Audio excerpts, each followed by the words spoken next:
Now to the weather with Herlyn, Kaur. Now there was quite a downpour overnight where I was, Herlyn. Yeah, well, Pamela, it was thanks to a weak cold front. We saw 2 to 5 millimetres across the southwestern corner of the state. Perth had about 2 mils in the gauges for the 24 hours to 9 a.m, with the moisture to blame for those pole top fires we saw earlier today. The clouds started parting by mid to late morning, helping the metro reach a top of 27.3 degrees a little bit later, around 3 p.m.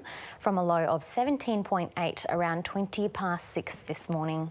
Busselton had the lowest minimum temperature in WA, where it fell to 12 degrees, while Paraburdoo in the Pilbara climbed to 44 this afternoon. On the satellite, and we saw some scattered cloud and isolated thunderstorms today through northern and central WA, with some high cloud across the south in the wake of that front. A high pressure system is approaching the region there, helping flush out that system before a trough develops down the west coast tomorrow, which will bring warmer temperatures in the high 30s for Perth this week. Meanwhile, it's a very different story on the east coast. Tropical cyclone Alfred is currently sitting offshore and is generating thick cloud to Queensland and parts of New South Wales. It's set to hit the Brisbane coast on Thursday night or Friday morning as a Category 2 system.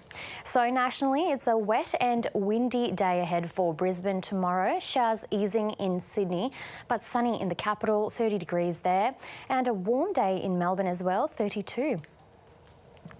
Back home, there are showers and gusty thunderstorms on the way in the north tomorrow. It's 41 in Karratha, while Paraburdoo and Telfer are set to soar to 46, with several towns in the Gascoyne in the 40s as well.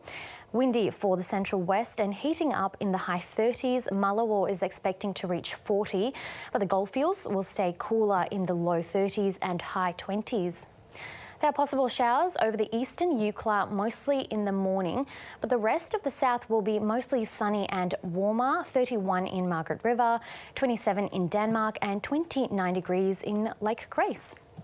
There's a total fire ban declared tomorrow for parts of the Goldfields, southeast metro and southwest regions due to hot, dry and windy conditions.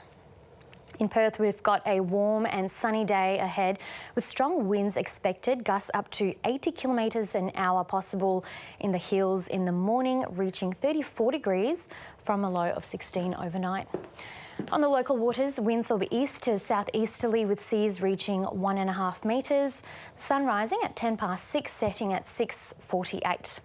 And looking ahead, Thursday will be a scorcher. We've got a 38-degree day on the cards before it drops to 30 on Friday, a cooler 29 and mostly sunny for election day, then remaining into the 30s into next week, Pamela. Thanks for that, Herlyn. That's ABC News for now. We'll be back with you tomorrow. In the meantime, you can stay up to date with ABC News online or catch the news anytime on ABC iView.